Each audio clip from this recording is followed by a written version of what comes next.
Welcome to this live session, people of God. It is another moment of truth encounter, and I'll be answering one question that one of you sent me. Then I'll get a moment to just teach, and I know the Lord will be speaking to us this afternoon. There is one question that one of you sent me in my inbox. I even posted it on my timeline when I was introducing the QA session. And I felt I'll use this particular question maybe to teach a bit about relationship, and especially to people who are married, about his and her needs, because I always know that one of the distresses, one of the things that have caused people's in marriages a lot of distress is when we don't understand that the needs for men and the needs for ladies are different. If you've been watching the QA, we started from the foundation just trying to define what relationship is, because if we started with the marriage, when the foundations are not right, the many distresses we face in marriage, we may not be able to get the solutions to it. Because even in counseling, when people come to the counseling room, we always say that the presenting issue is as a result of many underlying issues. And when we solve the underlying issues, the presenting issue goes by itself. So talking about marriage is a journey that people have walked. Ukiangalia kwa QA, we talked about what is a relationship, courting, dating, and many other processes before we now come to tackle issues pertaining marriage.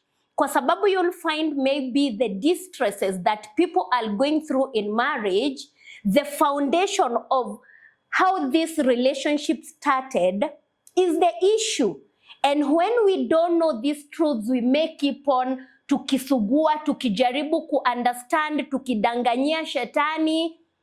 Yes, the devil always come to kill, steal, and destroy, and he may be destroying destinies, he may be destroying people's lives, good relationships that are in the will of God and have purposes.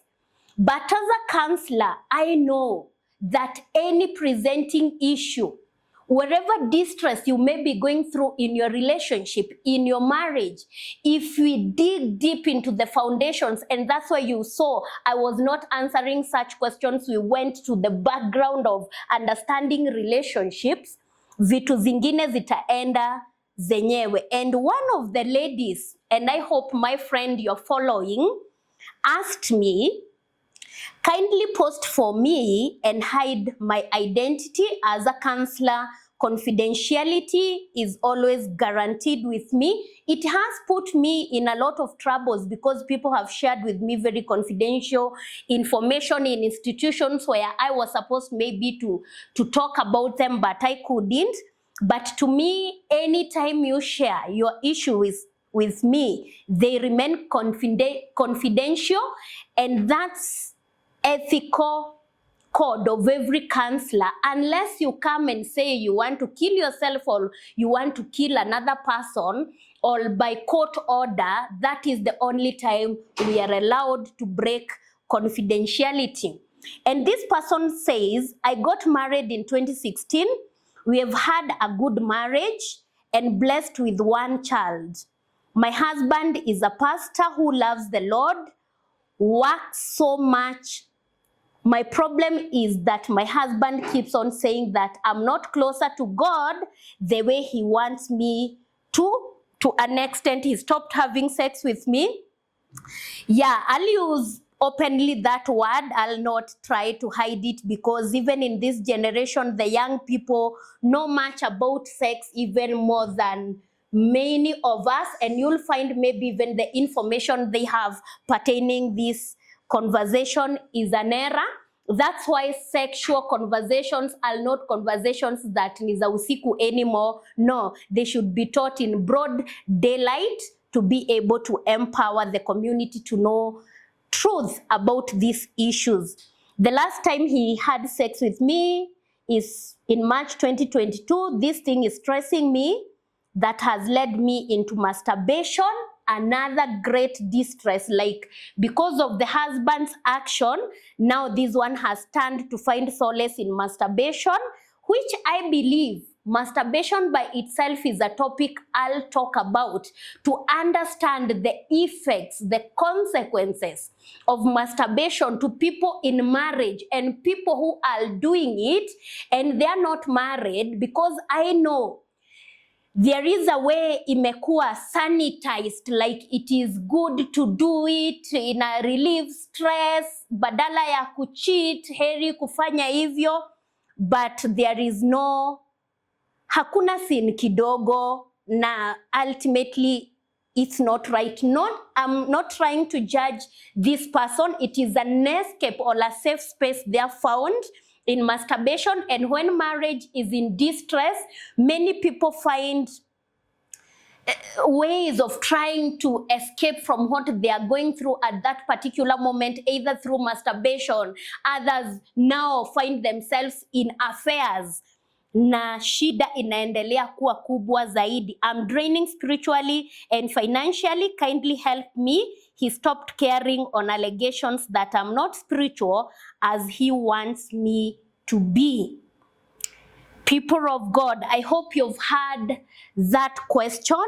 It just shows two people who started off in love, two people who had a relationship until it culminated to marriage. But now this marriage, because truthfully marriage is God's idea, marriage is supposed to make people happy and ultimately serve the purposes of God. People of God, marriage is God's idea, as I said, and marriage is supposed to serve the purposes of God, but without even trying to spiritualize this institution right now, because there are people who are married and maybe they are not spiritual. But I'll tell you the truth, people of God, marriage with people who are still operating in the natural realm is a totally different story from a marriage of people who are born again, because in it we are able to understand it's no longer about our physical needs. It's no longer about us feeling good, fulfilling each other's emotional, physical needs. But ultimately there is the divine purpose, and I've said this many times, that a marriage that overcomes the test of time is a marriage that has a divine purpose. And these two people, these two mature adults, have reached a level now they know why they are together in the first place. But today I don't want to spiritualize the marriage. I'm talking about now the natural setup of marriage. As a practicing counselor, if there is a counseling session yenye huniacha na stress nyingi, ama sometimes you feel ni kama unagonga dead end, is marriage counseling. But as I've listened to people over and over again, and even myself, I'm married by the grace of God, the one thing I felt in this session, because it was an impromptu session, I had not planned to do it, maybe I'll teach a bit, is his or her needs, people of God. Men and women, as much as we come together to become one thing, to serve the purposes of God, or to be able to make each other happy, men's needs and women's needs are totally different. And when we don't understand each other's needs, this is what broods to frustrations. You'll find even people escaping into affairs. And as I'm talking about affairs today, people of God, I know it is in such a session that people who are ignorant will feel like I'm trying to sanitize affairs. No. I've written about it many times, and I've talked about sometimes there reaches a level you understand that having an extramarital affair is a choice that someone makes. But before we conclude to that point, I want us to bring us to a journey that leads to some of these things. Because according to the question that I've read today, you've seen this woman is so frustrated because her emotional needs have not been met. She has not entangled herself in a real affair, but she is escaping through masturbation. And masturbation is a way of trying to self-pleasure, people trying to satisfy their sexual needs by themselves. It's not a good space for anyone to be in, people of God. It may sound harmless. It may seem like it is more acceptable than having the affair with another human being. But me sitting here today, I pray that we can be able to understand each other, because every man akona need zake, emotional, physical, spiritual na mambo zingine nyingi. Although in the question you see this one want now to gauge the other persons, and it is this question may be just a case study of many scenarios in marriage that we fault to find about another person, our partner's faults. Maybe it's their level of spirituality, maybe it is their level of romance, maybe it is their level of attractiveness, maybe it is their like vitu nyingi zenye tunaweza jipeana zikiwa vijisababu za kufanya tufanye mambo zingine mbaya. But you'll see this lady has not said that this man is having an affair, but his reaction towards her imemfanya sasa ameingia into masturbation, na asipojicheck, and if this situation haitakuwa solved, people of God, she may find herself in having affair. And someone maybe would ask, kwa nini hata afanye masturbation? Kwa nini wakati marriage iko in distress, a man finds a woman outside? And these days, people of God, I have to be categorical and truthful. It is no longer men who cheats. These days, it is a game for both genders. You'll find women who are having extramarital affairs. You'll find married women having affairs with married men. Married men having affairs with married women. And you wonder what is going on. And that's why, as a psycho-spiritual minister, I felt obliged to have this conversation, people of God, from another dimension, not only of the condemning and saying it is choice. Truthfully, it reaches a point, because when you are tempted, to some of us and many people who have stayed faithful to their marriages, it's not that they have never been tempted. It's not that we don't have gaps that we feel maybe our partners hawajaweza kukamilika ama wajaweza kutupatia maybe what we would want to have from our spouses. But you make an intentional choice that despite the temptation, despite the gap, you'll stand faithfully, people of God. But ukweli ni kuwa not many people are able to withstand this temptation, and that's why I'll use an analogy. There is a friend of mine who gave me a book. This book is called His and Hers, and they have asked, there is a point, they have talked about a marriage being like a bank, or a marriage relationship or a love affair being like a bank. And you may ask, hiyo ni nini? Let me first define an affair. I see Collins Musumba is following us. Thank you, man of God, for following us, and I'm looking forward to hosting you very soon, you and your wife, to help people of God to know how have you been able to withstand the pressures and the pleasures of this life.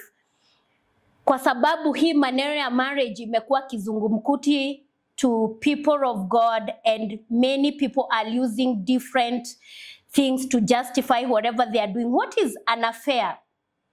Usually, an affair consists of two people who become involved in an extramarital relationship that combines sexual love making with feelings of deep love. Sexual love making with feelings of deep love. However, it is possible to have an affair that involves only love making. There are people who just have these affairs for sexual pleasures only. The love and the affection is not involved. But does that make it better? No, because you'll see there is another type of affair where the feeling of love towards, now there is love, there is affection, and maybe you are not having sexual involvement.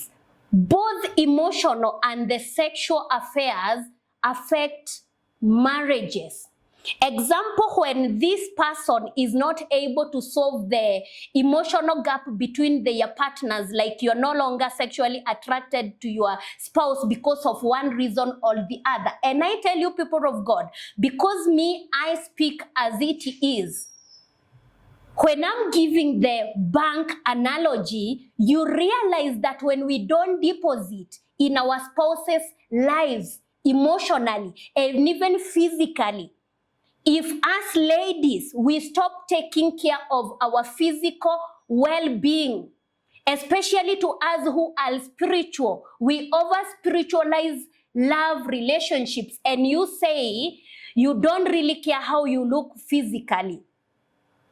Men are visual beings. And I said right from the beginning, I don't want to justify affairs, or if you have found yourself in affairs, maybe your spouse ameenda nje ya ndoa, uanze kujiblame. Apana, that's not what I'm doing here. But we have to tell each other the truth, ili tuangalie ni gaps gani, ni milango gani imefunguka, so that when we close these doors, now we can be able to say, yes, it's choice, and maybe the enemy is involved. But when truth is not taught in plain black and white, you'll find that those gaps that we ignore or we try to spiritualize, people of God, the enemy will use the same gaps to fight us, to destroy the institutions of marriage. And personally, I'm one person who don't even like teaching about marriage because najua inakuwa na kizungumkuti yake. Welcome Nancy Karanja, woman of God. Very soon I'm hoping to host you here. Utusaidie kudecode hii maneno ya marriage. Ruth Kim, my aunt, welcome to this live session. I don't sit here with all the information pertaining marriage, no. But as always said that, and let my literal light shine in any circumstance. Literal light, like the little knowledge I have to pertaining marriages, that's what I'm sharing. And that's by the grace of God, the reason we have started Relationship Mondays, ni kwa sababu issues pertaining marriage and relationships are not things you'll just speak in one session na uonge comprehensively. That's why we hear from this person, we hear from another person, we hear real life testimonies zenye zijaongezwa madoido mingi, because kuna testimonials zingine zinakuwa na madoido, afterwards you don't even get practical lessons that may help you improve on it. And as I said about the bank analogy, people of God, the bank never closes. When we get married, we find that we have stopped doing the little things that made us attracted to our partners. And if we want to be genuine, as much as the love, the butterflies, kuisha ni magoti na nini, there is something that maybe attracted you to your partner, and maybe as you sat down, you agreed on some things. When we enter marriage and we stop ignoring some of these things, and sometimes there are things that you realize in marriage, kwa sababu you see even things like love languages. Love languages is what I like, what my husband likes, what a man likes. And I have to give a disclaimer. Marriage is unique. Every marriage is unique, just as we are unique. When I say men, don't generalize thinking it is all men who love particular things. And that's why, people of God, having those pillow talks with your spouse to really understand their dislikes is very important. If you go to a marriage seminar and you pick a load of information, but you forget your husband or your wife is unique, unaeza enda ufanye mambo mengi which are not making a difference. So I'm trying to just give general information, but it all depends on every individual, every couple, having those intimate conversations to try and understand, what can I do myself to make you happy and the other person. Na wakati una deposit in someone's account, like ukiangalia kwa bank, pesa ni yako lakini unaenda kuideposit kwa bank. Ukideposit in the bank, your account inaendelea kuswell na kugrow. It is the same thing with relationships. How much are you depositing in your spouse's life? The little things we ignore, like when, example, we don't affirm our husbands. Example, they have done something good. Maybe their love language ni affirmation, and you ignore their efforts. Iyo withdraw from your love bank in his heart. Naye mke wako ametoka salon, ako smart, na nasi tunapenda kuvalidatiwa. Women love yao ni kwa masikio. Na if you ever find even women who have found themselves in affairs, 90% of them, you'll find that those men, the deposit they made in their lives is through the ears.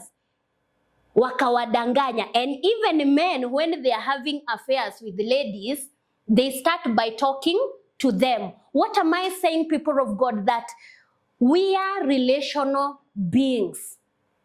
Human beings are relational beings. You have to understand your husband's emotional needs. You have to understand your wife's emotional needs. And I'm telling us, people of God, truthfully, if we overlook this truth, you'll find marriages in a lot of distress. You'll find marriages breaking. You'll see people having extramarital affairs, na zile vitu wanatafuta huko nje ni vitu wanaeza zipata nyumbani. Am I justifying extramarital affairs? No. But we are trying to find solution that when you find yourself in this particular situation, because ni vitu zinafanyika, what do you do? Do you just walk away because tunasaikiana that mimi nikipata ninaenda? It is still a personal choice, people of God, that you make. I said marriage is not a children's game. Marriage has divine purposes. When an intruder comes in your marriage, do you just walk away and throw everything that you've built together to the drain? I know this is a conversation that many of us are not ready for, because utaonekana ati kukaa ni kusimp. Ukikaa mimi nikampata alafu wewe uendelee kukaa una simp. But truthfully, that's not the reality. When you realize that marriage is God's idea, just as we say that the enemy anapiganga maisha ya watu, hivyo tu ndio anapigananga na marriages, people of God. And when we understand that the enemy behind some of these things, hatutapigana hizo vita physically. But going back to our bank analogy, you ask yourselves how sometimes some of these affairs start.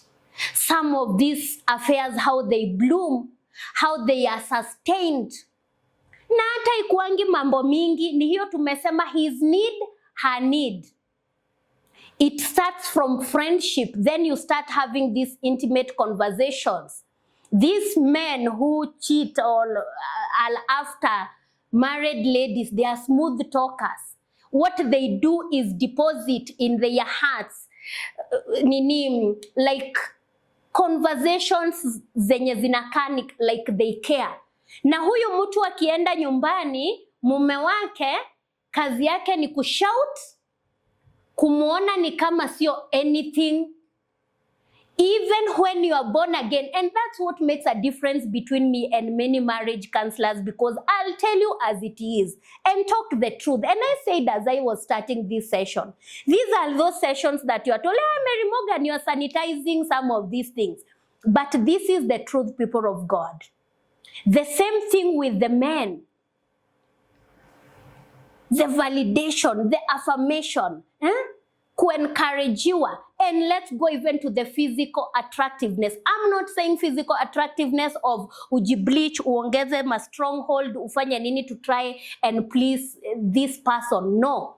Kwa sababu utapata kuna ule sasa akataka stronghold huku kukaa hivi na huna, sasa utafanya nini? But it is always good to try and understand what is it with them and this thing they think they want. Because sometimes psychological gaps, traumas, unfinished businesses of the past. I said love language sometimes may be a gap from the past. You may think you love old women. There are people who say at young people they are attracted to young men, and you'll think love language yangu ni uzee. Kuna mtu anaweza sema ati love language yake ama yeye attractiwa na mtu aged. That's hiyo ni uongo ya shetani. It may be a gap, psychological gap from the childhood yenye inakufanya you are attracted to older, to young men and vice versa. And the society these days is full of many evils. Shetani alali to make sure that relationship do not serve the purposes of God in the land of the living.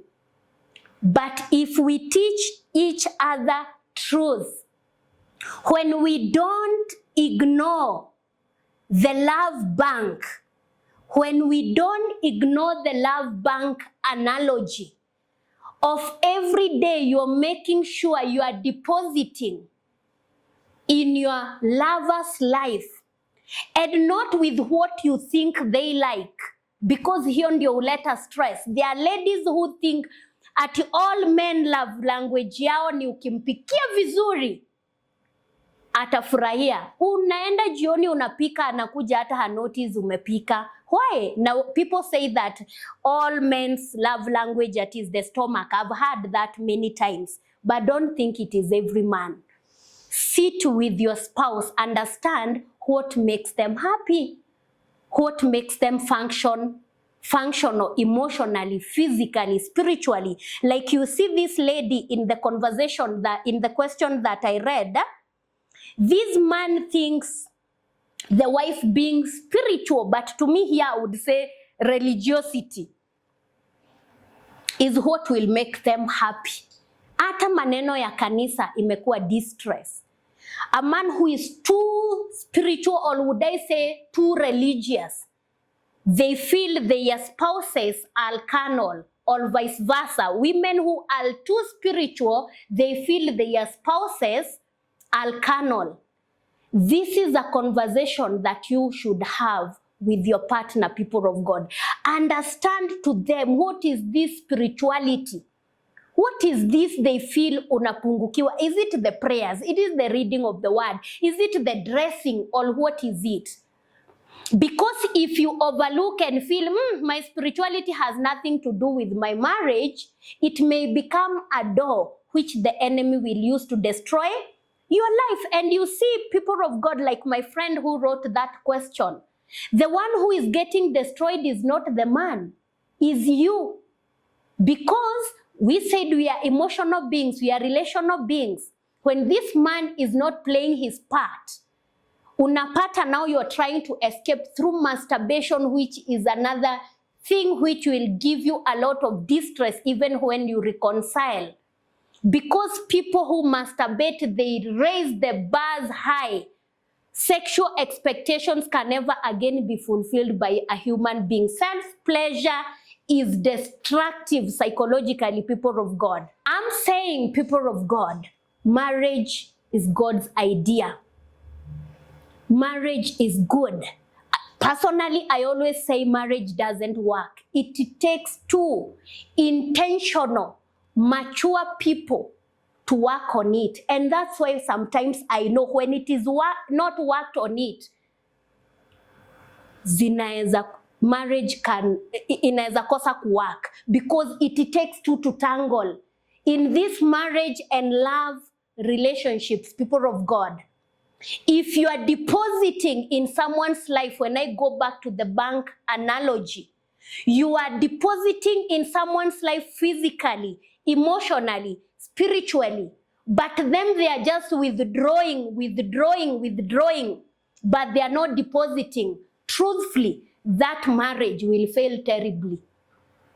It will fail terribly without even the devil being involved. Mi usema maybe mahali shetani anakuanga involved ni kuharden mioyo ya the two people in this relationship. You overlook my needs, I overlook your needs, people of God.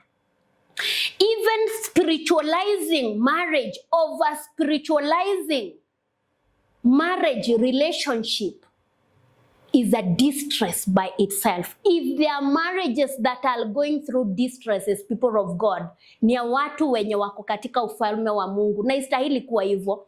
And you realize the reason they are in distresses is because the principles and the realities that operate kwa wanadamu, kuelewa psychological needs za mwanadamu, kuelewa psychological needs za mwanaume, kuelewa psychological needs za wanawake.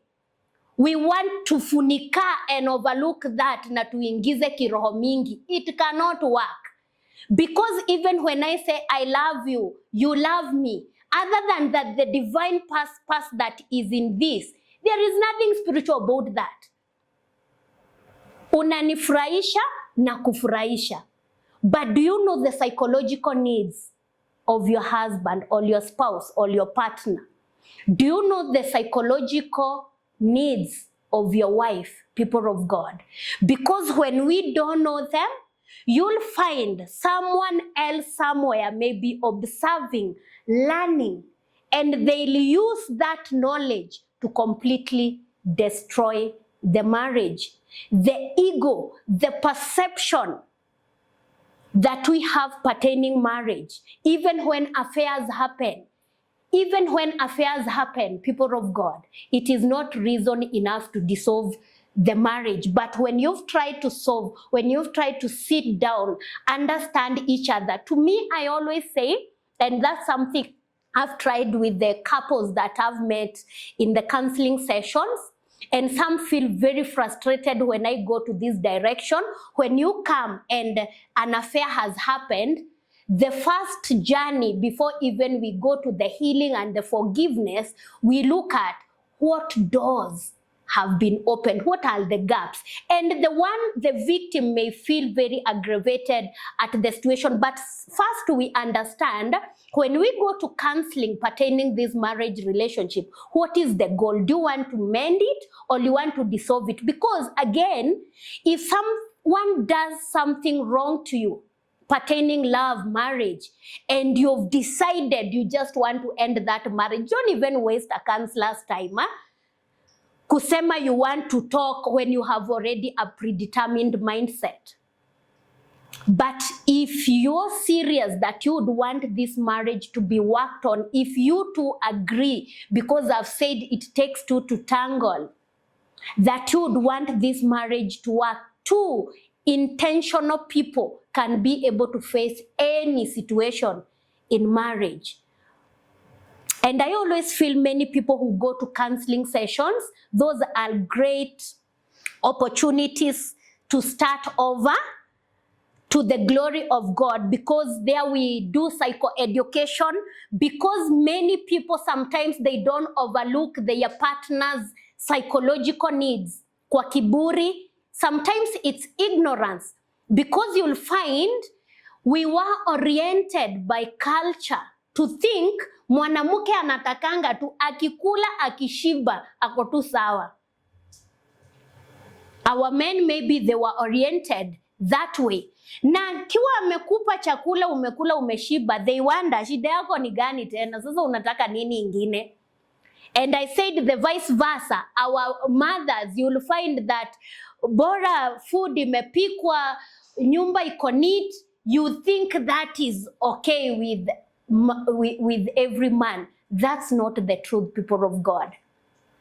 There are 10 emotional needs in men and women, but I'll not teach them today. I'm hoping next session, and when Reverend Msambai comes, we'll be able to tackle some of these questions, some of these emotional needs. We understand them, kwa sababu tukikubali shetani destroy marriages zetu in ignorance na kujipiga kifua na ego na ignorance ya ku understand even when you are Holy Spirit filled, when your emotional needs are not met by your partner, you're vulnerable. You're vulnerable. And if you don't put healthy boundaries with you and people of opposite sex, I tell you the truth, everyone is prone to fall in some of these traps. But I know I said this is not a conversation everyone will agree or say like it is the truth. But when two of us understand each other, we are talking, we are having these conversations, solving marital issues, overcoming affairs in marriage. Maybe maombi ni hivi. Na ndio sababu one day I made a joke about that lady who fasted, praying to change a cheating partner. Akabaki mifupa tupu. Not because prayer doesn't work, people of God. But as a psycho-spiritual minister, that's why I always say there are realities, there are principles that have to be in place in this physical realm. You cannot substitute a principle and a reality with a prayer. If you are not a submissive wife in the name of God, even if you pray till cows come back home, that marriage will still be destroyed. If you are a know-it-all man of God, a man who cannot be able to understand that women are emotional beings, you don't show them affection, because one need of a woman is affection. One need of a man is sexual fulfillment in marriage. On this, I'm not talking about courtship and dating, people of God. Then this man, you see, like in the question, has neglected the woman emotionally completely and substituted it with the praying and reading of the Bible and everything. And this woman is so frustrated and angry. Na wewe sasa unaanza kusema mke wako ako na roho ya Jezebel, ati kwa sababu hafurahii vile unapenda Mungu. Sasa hapo ikifika ni marriage, lazima kwanza, si ati unaweka Mungu kando, lakini we have to be real with each other. We have to know the needs of our spouses, of our partners, and make effort in trying and fulfilling them. Because if we don't, we live fake lives. Many people are bleeding in religious institutions, marriages that are on the rocks, marriages that are in distress. But people have to keep on hanging in there, not to fulfill society expectations, people of God. Who are you fooling in all these things? It's yourself. You are doing injustice to yourself. And in the process, you find many people are living double life. On Sunday, uko kwa praise and worship, uko kwa madhabahu, but weekdays uko mbali na kampango ya kando, na ka side chick. Why? I always say, this one I'll not talk hiyo word nilitaka kusema, but all women are the same. Hakuna kitu extra ati mmoja ako nayo na nini. Maybe the packaging and now what I've said, knowledge in understanding your need. The same thing with the men. Hakuna kitu extra. Maybe it's that understanding your need. And that's why it is in the will of God when we understand his needs and her needs and make efforts to have conversations, intentional, intimate conversation, even when a mistake has happened, like affairs. Let's look deep within ourselves. Give the other person an opportunity to look into themselves. If you decide you want to work it out, see a counselor. See a counselor, people of God. Marriages work, but not automatically. It takes two intentional people to work on it. And even when affairs has happened, that's not the end of the road. Truthfully, if you've been following me on my page, I'm one person who doesn't like to portray ama kuongea mambo mingi pertaining marriages. But even when I see something has happened, I look at it from this point of view, other dimension na nini, because ultimately, what is the goal? Do we want to work on the marriage? And that's why I've said, not all problems are solved by prayers. Not all problems are solved by sowing of seeds. In fact, hiyo kwanza ati unakataa kufanya your part, una raise madhabahu, it destroys the marriage even more. And we make even the gospel of Jesus look ridiculous when you know that we are empowered even to be able to face life circumstances from a different point of view. But you can never abscond your personal responsibility in all dimensions of life and think that love, relationships, marriage will work by just spiritualizing. But as I started by saying, people of God, every one of us is unique.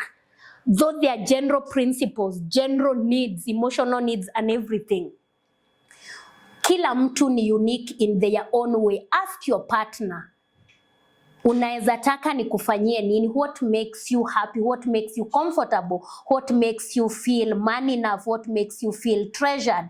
Because as I said, women mostly, it's the affection issue. You may think ukimnunulia maua amefurahia. Kama mimi ni mtu maua, mi huanza kupiga hesabu nasema hey, hata heri ingekuwa chocolate nikule. Yes, I'll not show it, but you may think the maua sasa like sasa hiyo ndio ita click kwake. Na kuna mtu akiletea hiyo maua, nguvu inaisha kwa magoti. What am I saying, people of God? All of us are unique, but it takes two intentional people to have these serious conversations pertaining love and marriage. But ultimately, from which point are you starting this conversation? If you're starting the conversation from anger, resentment, know-it-all attitude, haiwezi.